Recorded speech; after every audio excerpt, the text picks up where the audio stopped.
ఓం శాంతి. ETV life ఆధ్యాత్మిక channel ప్రేక్షకులకి స్వాగతం. మానస కార్యక్రమానికి సుస్వాగతం.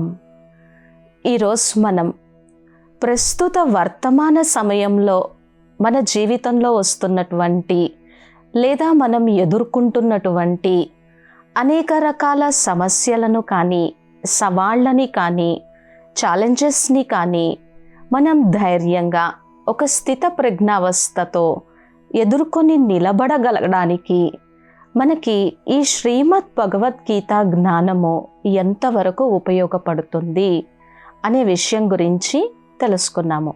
ఎందుకంటే జీవితం అన్న తరువాత కొన్ని అప్ అండ్ డౌన్స్ ఉంటాయి, కొన్ని సుఖ దుఃఖాలు ఉంటాయి, లాభ నష్టాలు ఉంటాయి. కొన్నిసార్లు మనం అనుకున్నది అనుకున్నట్టుగా జరుగుతుంది, కొన్నిసార్లు మనం ఊహించనిది, మనం అనుకోనిది, ఇటువంటివి ఎన్నింటినో మరి మన జీవితంలో చూడాల్సి వస్తుంది, ఎదుర్కోవలసి వస్తుంది. మరి మనం ఊహించనిది, మనం అనుకోనిది లేదా మనకి కష్టకాలం ఎదురైనప్పుడు భగవంతుని యొక్క ముఖారవిందం నుంచి వచ్చినటువంటి ఈ శ్రీమద్ భగవద్గీత జ్ఞానము మన మనస్సుని దృఢంగా చేసి, శక్తిశాలిగా చేసి, మన మనస్సుని ఒక lower level of state of mind నుంచి higher level of state of మైండ్కు తీసుకొని వెళ్ళి ధైర్యంగా ఎదుర్కొని నిలబడడానికి ఎంతో ఉపయోగపడుతుంది. కాబట్టి మనం ప్రతిరోజు కొన్ని క్షణాల కోసమైనా సరే, కొన్ని నిమిషాల కోసమైనా సరే మన మనస్సుని పాజిటివ్గా చేసుకునేందుకు, మన మనస్సుని హీల్ చేసుకునేందుకు, మన కర్మేంద్రియాలన్నీ కూడా మన అదుపులో, మన స్వీయ నియంత్రణలో ఉండేందుకు కొంత సమయమైనా సరే ఈ శ్రీమద్ భగవద్గీత జ్ఞానాన్ని మనం వినడం వలన లేదా దాని మీద కొద్దిగా అయినా సరే విచారసాగరం మంథనం చేయటం వలన అది మన జీవితంలో వచ్చేటువంటి ఎన్నో రకాల సవాళ్ళని ఎదుర్కోవడానికి ఎంతగానో ఉపయోగపడుతుంది. ఉదాహరణ కోసము ఇప్పుడు మనకి ఏదైనా సరే ఇప్పుడు చూస్తే ప్రస్తుత పరిస్థితుల్లో జాబ్ పైన ఏ విధమైనటువంటి గ్యారంటీ లేకుండా పోతుంది. మనం ఐటీ ఫీల్డ్లో ఉన్నామనుకోండి, జాబ్ పైన ఏ గ్యారంటీ లేదు. ఏ రోజు ఏ క్షణం ఏమవుతుందో తెలియనటువంటి, ఊహించనటువంటి పరిస్థితుల్లో ఉన్నాము. సో దేనికైనా సరే మన మనస్సుని ప్రిపేర్గా చేసుకొని సిద్ధంగా ఉండాలి కదా. సో మనం అనుకున్నట్టుగా జాబ్ ఉంటే ఓకే, కానీ జాబ్ పోయింది, ఎంతో సమయం నుంచి మనకి జాబ్ ఎంత కృషి చేసినా కూడా దొరకట్లేదు. అప్పుడు తెలియకుండానే మన మనస్సులో ఒక ఉదాసీనత కలుగుతుంది.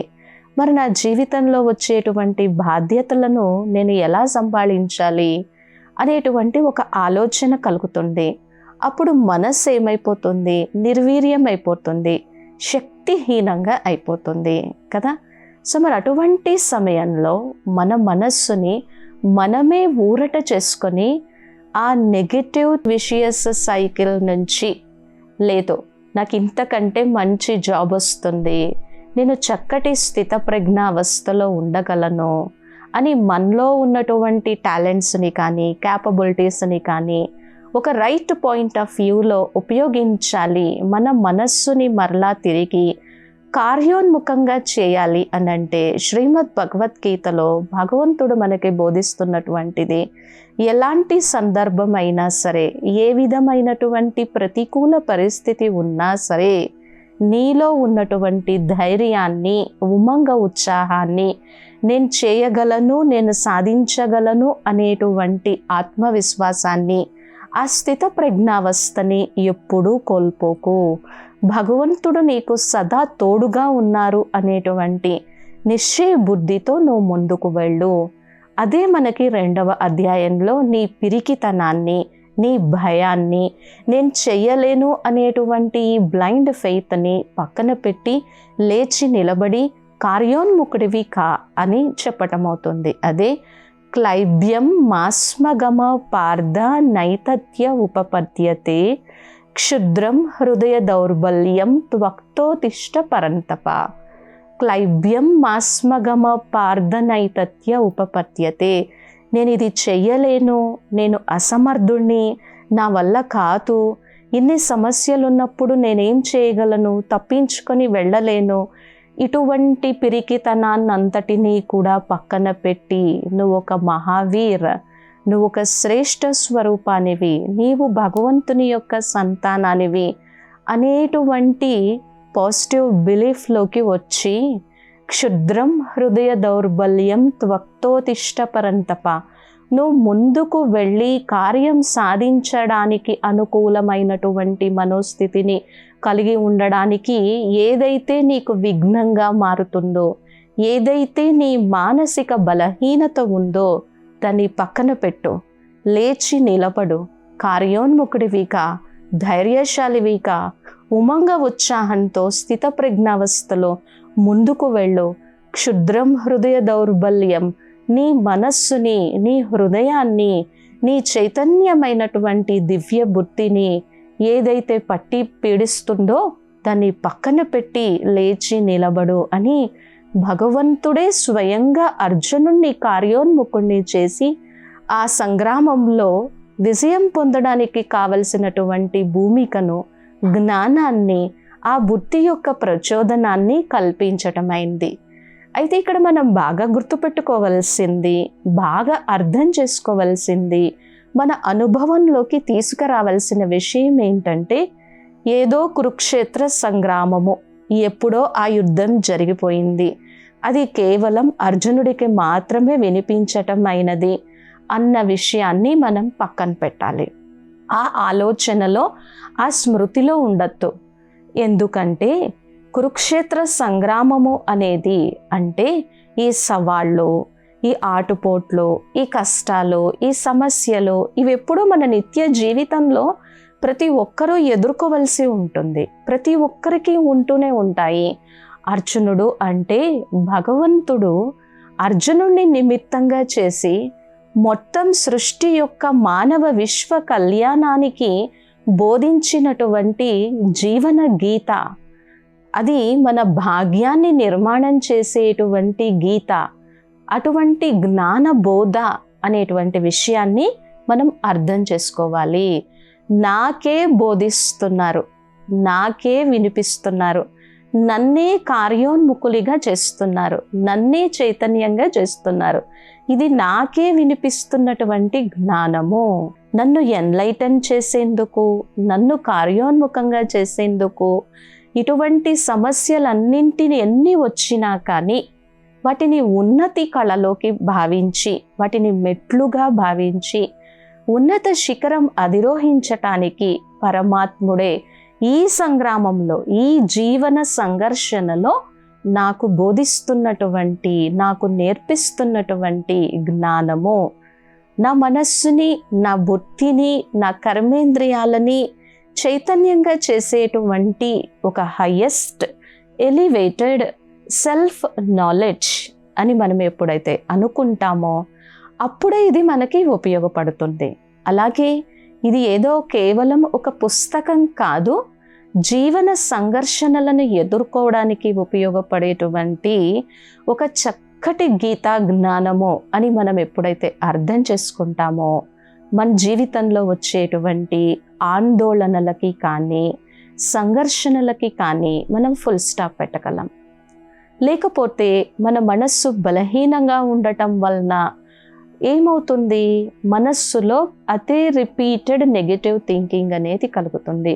నేనేం చేయాలి, నేను ఎలా ముందుకు వెళ్ళాలి, నన్నెవరు నడిపిస్తారు, నన్నెవరు ఉద్ధరిస్తారు, ఇన్ని సమస్యలు ఉన్నాయి, ఆరోగ్యపరంగా ఇన్ని సమస్యలు ఉన్నాయి, కుటుంబంలో ఇన్ని సమస్యలు ఉన్నాయి, ఉద్యోగపరంగా ఇన్ని ఒత్తిళ్లు ఎదుర్కోవలసి ఉంది, పిల్లల యొక్క బాధ్యత చూసుకోవలసి ఉంది, అందరినీ సంభాళించాల్సి ఉంది అని మనస్సు నిండా ఏదో ఒక ఆలోచనలు వస్తూనే ఉంటాయి. సో మరి అటువంటి ఆలోచనల యొక్క స్పీడ్ తగ్గి మనం కొంచెం శాంతంగా, ప్రశాంతంగా ఆలోచించడానికి ఈ గీతా జ్ఞానము మనకి ఉపయోగపడుతుంది. దీన్ని ఆ విధమైనటువంటి పాయింట్ ఆఫ్ వ్యూలో అర్థం చేసుకోవాలి. అలాగే ఈ శ్రీమద్ భగవద్గీతలో మన జీవితానికి ఉపయోగపడేటువంటి సర్వశ్రేష్టమైనటువంటి జ్ఞానం ఉంది. ఆ జ్ఞానం ఏంటి అనంటే, ఈ శరీరము ఒక ఇన్స్ట్రుమెంట్, ఈ శరీరము ఒక వస్త్రము, ఈ శరీరము మనం ధరించినటువంటిది, మనం చైతన్యవంతమైనటువంటి ఆత్మలం. మరి మన మిత్ర సంబంధీకులు కానీ, మనకి బాగా తెలిసినటువంటి వారు కానీ, రోజు మనం కలిసేటువంటి వారు కానీ ఎవరైనా మరణించినా లేదా వాళ్ళకి ఏదైనా అనారోగ్యం కలిగినా మనం ఎంతో విలపిస్తూ ఉంటాం, బాధపడుతూ ఉంటాం, దుఃఖిస్తూ ఉంటాము. మరి అటువంటి సమయంలో భగవంతుని యొక్క సర్వశ్రేష్ఠ గీతా జ్ఞానము మనకి ఎలా ఉపయోగపడుతుంది అనంటే, జాతస్య హి ధ్రువో మృత్యు ధ్రువం జన్మ మృతస్య చ. జీవన సత్యాన్ని మనం తెలుసుకోవాల్సిందే. పుట్టినవారు గిట్టక మానరు, గిట్టినవారు అంటే చనిపోయిన మృతి చెందినటువంటి వారు మళ్ళీ తిరిగి వాళ్ళ యొక్క కర్మ అనుసారము, వాళ్ళు చేసినటువంటి వాళ్ళ యొక్క కర్మ అనుసారము, వాళ్ళ యొక్క పాపము పుణ్యము గతి అనుసారము మళ్ళీ తిరిగి ఈ జనన మరణ చక్రంలోకి వస్తారు. కాబట్టి జాతస్య హి ధ్రువో మృత్యు ధ్రువం జన్మ మృతస్య చ తస్మాద పరిహార్యేర్తే నత్వం శోచితుం అర్హసి. ఈ జగన్నాటక సృష్టి రంగంలో ఎవరైనా సరే ఈ శరీరంలోకి వచ్చిన తరువాత కొంతకాలానికి ఈ శరీరాన్ని, ఈ దేహాన్ని వదిలి మళ్ళీ తిరిగి వాళ్ళ లెక్క అనుసారము పునర్జన్మ తీసుకోవలసిందే. మరి నువ్వెందుకు ఈ మార్చలేనటువంటి ఈ సత్యము, ఇది పరివర్తన కానటువంటి ఒక సత్యము, ఈ సత్యాన్ని తెలుసుకొని ఏ మాత్రము శోకించకుండా నీ జీవన యాత్రలో నీవు నిమగ్నుడివి కా.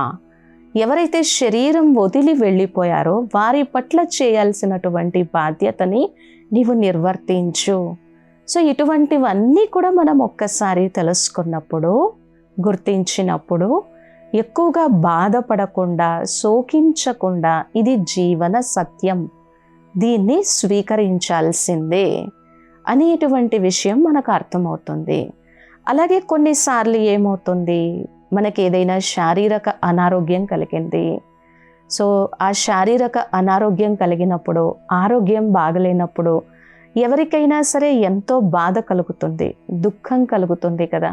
సో అటువంటప్పుడు మన మనస్సుని, మన బుద్ధిని డిటాచ్ చేసి, నేను శరీరము కాదు, నీవు ఈ శరీరాన్ని నడిపించేటువంటి చైతన్యమైనటువంటి ఆత్మవి అనేటువంటి సత్యాన్ని మనకి తెలియజేస్తున్నారు శ్రీమద్ భగవద్గీతలో. అదే నైనం చిందంతి శస్త్రాణి నైనం దహతి పావకః నచైనం క్లేదయం త్యాపో నశోషయతి మారుతః అనేటువంటి ఒక గొప్ప సత్యం ఇది. అంటే ఈ శరీరానికి ఏదైనా ఒక అనారోగ్యం కలిగినా, లేకపోతే దీనికి వృద్ధాప్యం వస్తున్నా ఎంతో బాధ కలుగుతూ ఉంటుంది, లేదా మనం అనుకున్నది జరగకపోయినా ఎంతో బాధ కలుగుతూ ఉంటుంది. అప్పుడు మనం గుర్తించాల్సినటువంటి, రియలైజ్ అవ్వాల్సినటువంటి ఒక సత్యం ఏంటంటే, నేను ప్రతి క్షణం మారుతూ ఉన్నటువంటి ఈ శరీరాన్ని కాదు. ఈ శరీరం భగవంతుడు నాకు ఇచ్చినటువంటి ఒక ఇన్స్ట్రుమెంట్ కావచ్చు, ఒక వస్త్రం కావచ్చు, లేదా ఇది ఒక గొప్ప సాధనం కావచ్చు. శరీరం మాధ్యం ఖలు ధర్మ సాధనం, శరీరం మాధ్యం ఖలు భోగ సాధనం, శరీరం మాధ్యం ఖలు మోక్ష సాధనం. మరి ఈ శరీరాన్ని నడిపించేటువంటి చైతన్యమైనటువంటి భృకుటి స్థానంలో మెరిసేటువంటి ఏ శస్త్రాలు కూడా ఛేదించలేనటువంటి, అగ్ని కాల్చలేనటువంటి, గాలి ఆ గాలి టచ్ అయినటువంటి, నిప్పు కాల్చలేనటువంటి ఒక శక్తి స్వరూపానివి. నైనం చిందంతి శస్త్రాన్ని. ఏ శస్త్రాలైనా సరే, ఏ న్యూక్లియర్ బాంబ్ అయినా సరే, ఏదైనా సరే ఈ శరీరాన్ని నాశనం చేయగలదేమో కానీ ఈ శరీరంలో ఉన్నటువంటి ఆత్మని నాశనం చేసే శక్తి దేనికి లేదు. నైనం దహతి పావకః, ఏ అగ్ని కూడా కాల్చలేదు. నచైనం క్లేదయం త్యాపో, ఎంత నీటిలో తడిచినా కానీ ఈ శరీరం ఇదవుతుంది కానీ ఆత్మ అయినటువంటి నీవు వీటన్నింటికి అతీతమైనటువంటి ఒక దివ్యమైనటువంటి స్వరూపానివి. నశోచయతి మారుతః, ఏ గాలి కూడా నిన్ను ఏమీ చేయలేదు. వీటన్నింటికి అతీతమైనటువంటి ఒక సర్వశ్రేష్ఠ అవినాశి స్వరూపానివి. నీకు మృత్యువు లేదు, వీటన్నింటికి నీవు అతీతము. ఈ శరీరానికి ఉంది అనేటువంటి ఒక గొప్ప ఉపయోగపడేటువంటి మన దుఃఖాన్ని తగ్గించేటువంటి ఈ సత్యాన్ని భగవంతుడు ఎంత తేలికగా చేసి చెప్తున్నారు. ఈ విషయం ఎప్పుడైతే మనం అర్థం చేసుకుంటామో మనకి ఈ శరీరం పట్ల, ఈ వస్తువుల పట్ల కొంచెం మోహం తగ్గుతుంది. అప్పుడు మనము ఈ జ్ఞానానికి, ఈ యోగానికి, శ్రేష్ఠ కర్మలు చేయడానికి, భగవంతుడిచ్చినటువంటి ఈ విలువైనటువంటి జన్మను ఉత్తమ కార్యాలు చేయటానికి ఉపయోగించగలం. లేకపోతే వాళ్ళతో పోల్చుకుంటూ, వీళ్ళతో పోల్చుకుంటూ, నేను బ్లాక్గా ఉన్నాను, నేను వైట్గా ఉన్నాను, నేను ఇలా ఉండాలి అని దీని మీదే ఫోకస్ అంతా కూడా ఉంటుంది. మరి మన దృష్టిని మార్చి, మన ఆలోచన విధానాన్ని మార్చి మనల్ని దృఢంగా చేసేటువంటి గీతా జ్ఞానం ఇది. దీన్ని మనము ఏ కోణంలో చూసినా, ఏ యాంగిల్లో చూసినా ప్రస్తుతం మనం ఎదుర్కొనేటువంటి అనేక సమస్యలకి చాలా చక్కటి పరిష్కారాన్ని ఇస్తుంది. ఆందోళన తగ్గి మన ఆలోచన విధానంలో ఒక శ్రేష్టత రావాలి, ఒక సరళత రావాలి అనంటే కొన్ని క్షణాల కోసమైనా సరే మనస్సుని సైలెన్స్ చేసుకొని మనస్సుని ఉన్నతోన్నతంగా చేసేటువంటి ఈ జ్ఞానాన్ని వినాల్సిందే. ఎందుకు అనంటే ఈ శ్రీమద్ భగవద్గీతలోనే పరమాత్ముడు మనకి తెలియజేస్తున్నారు, నహి జ్ఞానేన సదృశం పవిత్రం ఇహ విద్యతే. జ్ఞానముతో సరి సమానమైనటువంటిది, మనస్సుని ఉన్నతోన్నతంగా చేసి కార్యోన్ముఖుడిగా చేసి స్థితప్రజ్ఞ అవస్థకు తీసుకెళ్లేటువంటిది, ఇంత పవిత్రమైనటువంటిది, ఇంత శ్రేష్టమైనటువంటిది ఇంకొకటి లేదు. నహి జ్ఞానేన సదృశం పవిత్రం ఇహ విద్యతే. మరి జీవితంలో కొన్ని అపజయాలను చూడాల్సి ఉంటుంది, కొన్ని ఓటములను అంగీకరించాల్సి ఉంటుంది. సో మరి అటువంటప్పుడు కూడా మనం కుప్పకూలిపోకుండా మళ్ళీ ఇంకా మనం ముందుకు వెళ్ళటానికి ఆ ఓటమిని అంగీకరించి, failure is a stepping stone to success, ఖచ్చితంగా ఈ ఓటమి తర్వాత నాకు విజయం ఉంది, విజయం ప్రాప్తిస్తుంది అని మన ప్రయత్నం ఆపకుండా ముందుకు వెళ్ళడానికి కూడా మనకి ఈ జ్ఞానము చాలా ఉపయోగపడుతుంది. అందుకనే దీనికోసం ఎలా చెప్తారు, యత్ర యోగేశ్వరో కృష్ణ యత్ర పార్థో ధనుర్ధరః తత్ర శ్రీర్విజయో పూర్తి ధ్రువా నీతిర్మతిర్మమ. అంటే ఎక్కడ మనకి యోగ విద్యని నేర్పించేటువంటి, యోగుల యొక్క మనస్సుని తన వైపుకి ఆకర్షించేటువంటి పరమానంద స్వరూపమైనటువంటి యోగేశ్వరుడైనటువంటి కృష్ణుడు ఉంటారో, ఆ భగవంతుడు పరమాత్మ ఉంటారో, దాన్ని విని మనస్సులోకి తీసుకొని ఇది ఆచరణాత్మకమైనటువంటి జ్ఞానము అని తెలుసుకొని అంగీకరించేటువంటి అర్జునుడి లాంటి వ్యక్తి ఉంటారో అక్కడ విజయము కానీ, సఫలత కానీ, ధర్మము కానీ, ఐశ్వర్యము కానీ తప్పక ఉంటాయి. దాన్ని ఎవ్వరూ కూడా ఆపలేరు. ఎందుకంటే భగవంతుని యొక్క దివ్య ప్రకాశం ఉన్నప్పుడు, భగవంతుని యొక్క సత్సాంగత్యంలో ఉన్నప్పుడు ఇక ఈ మనస్సు తప్పుడు పనులు లేదా చెడు కర్మలు ఎందుకు చేస్తుంది? చెడు కర్మలు, వికర్మలు చేసేటువంటి స్థితి నుంచి మంచి కర్మలు చేసేటువంటి స్థితికి ఎదుగుతుంది. ఈ మనస్సుకి భగవంతుని యొక్క సత్సాంగత్యం దొరికినప్పుడు, భగవంతుని యొక్క ప్రేమ దొరికినప్పుడు ఇక ఈ మనస్సు అటు ఇటు భ్రమించకుండా ఈశ్వరుని యొక్క ప్రేమలోనే నిమగ్నం అవ్వటం అనేది నేర్చుకుంటుంది కదా. కాబట్టి ఎక్కడ భగవంతుడు ఉండి ఎక్కడ అర్జునుడు ఉంటారో అక్కడ ఏమేమి ఉంటాయి? ధర్మం ఉంటుంది, సత్యం ఉంటుంది, ఐశ్వర్యం ఉంటుంది, అందరి పట్ల శుభ భావన కలిగి ఉండగలిగినటువంటి మనోస్థితికి మన మనస్సు చేరుతుంది. అప్పుడు ఇక విషయం తథ్యం కదా, దాన్ని ఇంకా ఎవ్వరూ ఆపలేరు కదా. కాబట్టి మనం ఏం చేయాలి?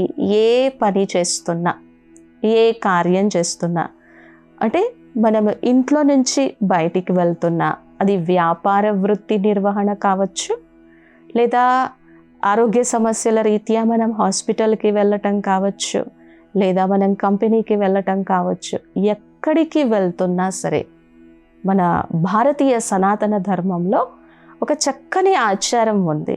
భగవంతునికి చెప్పి నమస్కారం చేసి ఆయన యొక్క ఆశీర్వాదాలు తీసుకొని నేను ఈ పని మీద వెళ్తున్నాను, ఇది చాలా ఎటువంటి విఘ్నాలు, ఆటంకాలు, ప్రతిబంధకాలు లేకుండా నిర్విఘ్నంగా జరగాలి తండ్రి అని ఆ తండ్రి యొక్క ఆశీస్సులు తీసుకొని మనం ముందుకు వెళ్తూ ఉంటాం కదా. కాబట్టి ఇక్కడ మనం తెలుసుకోవలసింది, మనం నేర్చుకోవలసింది, ప్రస్తుత వర్తమాన సమయంలో ఎన్నో రకాల ఛాలెంజెస్ని, సవాళ్ళని ఎదుర్కోవడంలో ఫెయిల్ అయినప్పుడు అది స్ట్రెస్గా మారుతుంది, డిప్రెషన్గా మారుతుంది, నేను నా జీవితంలో ముందుకు వెళ్ళలేను అనేటువంటి నిరాశ, నిస్పృహకి దారితీస్తుంది. ఇదే కదా అక్కడ కురుక్షేత్ర సంగ్రామంలో అర్జునుడి యొక్క పరిస్థితి కూడా ఇదే కదా. నేను చెయ్యలేను, నా వల్ల కాదు అని కింద పడిపోతారు. సో అప్పుడు ఆయన ఏదో అస్త్రశస్త్రాలు ఇచ్చినట్టు కాదు, ఈ గీతా జ్ఞానాన్ని నేర్పించి అందరి వైపు నుంచి మోహాన్ని తొలగింపచేసి, ఏ చక్కటి గీతా జ్ఞానం వింటే మనము ఈ సంఘర్షణల నుంచి బయటపడి వీటిని ఎదుర్కొని నిలబడగలిగి ఎటువంటి అపజయం వచ్చినా కానీ ఇందులో ఏదో కళ్యాణం ఉంది అనేటువంటి ఒక శుభ భావనతో ముందుకు వెళ్ళగలగాలి, ముందుకు వెళ్ళాలి, అందరినీ అర్థం చేసుకోవాలి అని అంటే మాత్రము కంపల్సరీగా రోజు మొత్తంలో ఒక 5 to 10 minutes అయినా సరే దీని సమయాన్ని కేటాయించినట్లయితే మన మనస్సు చాలా అంటే చాలా ఉద్ధరింపబడుతుంది. మన బుద్ధి దివ్య బుద్ధిగా అవుతుంది. ఈ సమస్యలని చూసి భయపడకుండా, గాబరా చెందకుండా ఈ సమస్యలని ఎదుర్కొని ధైర్యంగా నిలబడడానికి కావలసినటువంటి స్థితప్రజ్ఞావస్థ కలుగుతుంది. అందుకనే కొంతమంది మహనీయుల యొక్క, వ్యక్తుల యొక్క జీవితాల యొక్క అనుభవాలని మనం పరిశీలిస్తే, నా జీవితంలో కూడా ఎన్నో సమస్యలు వచ్చాయి, నేను కూడా ఎన్నో ఆటుపోట్లని, సంఘర్షణలని ఎదుర్కోవాల్సి వచ్చింది. అప్పుడు నేనేం చేశాను? అప్పుడు నేను నా మనస్సుని సైలెన్స్ పరుచుకొని ఈ శ్రీమద్ భగవద్గీత జ్ఞానాన్ని, ఈ పుస్తకాన్ని ఓపెన్ చేసి నా మనస్సుకి ఆహ్లాదపరిచేటువంటి ఒక చక్కటి శ్లోకాన్ని నేను విని తెలుసుకొని కర్మయోగిగా ఉంటూ, జ్ఞానయోగిగా ఉంటూ, భగవంతుని పట్ల పరమ ప్రేమని కలిగి ఉంటూ, మోహాన్ని తగ్గించుకొని, ఆసక్తిని తగ్గించుకొని ఈ సమస్యల ఊబి నుంచి నేను బయటపడ్డాను. ఇది నాకు చక్కటి పరిష్కారాన్ని తెలియచేసింది అనేటువంటి ఎంతోమంది వ్యక్తుల యొక్క అనుభవాలని మనం వింటూ ఉంటాం కదా. అయితే ఈరోజు అనవసరంగా సమయాన్ని వృధా చేసుకోకుండా, ఈరోజు ప్రతి ఒక్కరూ సమస్యలతో బాధపడుతూ ఉన్నారు. వాళ్ళ దగ్గరికి వెళ్ళి మన సమస్యలు వినిపించి వారిని కంగారు పెట్టి, బాధ పెట్టి, వాళ్ళని కూడా మానసికంగా బలహీనపరిచే కంటే మనలోనే ఆ ధైర్యము, ఆ నమ్మకము, ఆ స్థిత ప్రజ్ఞావస్థ ఉంది అని ధైర్యంగా మనం నిలబడగలిగితే ఈ జ్ఞానం మనకి చాలా ఉపయోగపడి మన మనస్సుని బాగా ఎలివేట్ చేస్తుంది. ఒక పాజిటివ్ థింకింగ్తో, ఒక పాజిటివ్ యాటిట్యూడ్తో మనం ముందుకు వెళ్ళడానికి ఉపయోగపడుతుంది. కావున ప్రస్తుత వర్తమాన సమస్యలను ధైర్యంగా స్థిత ప్రజ్ఞావస్థతో ఎదుర్కొని నిలబడటానికి ఈ గీతా జ్ఞానం ఎలా ఉపయోగపడుతుంది అనే ఒక దివ్యమైనటువంటి అంశాన్ని చూసాము. మరొక చక్కని దివ్యమైనటువంటి అంశంతో తరువాత ఎపిసోడ్లో కలుద్దాం.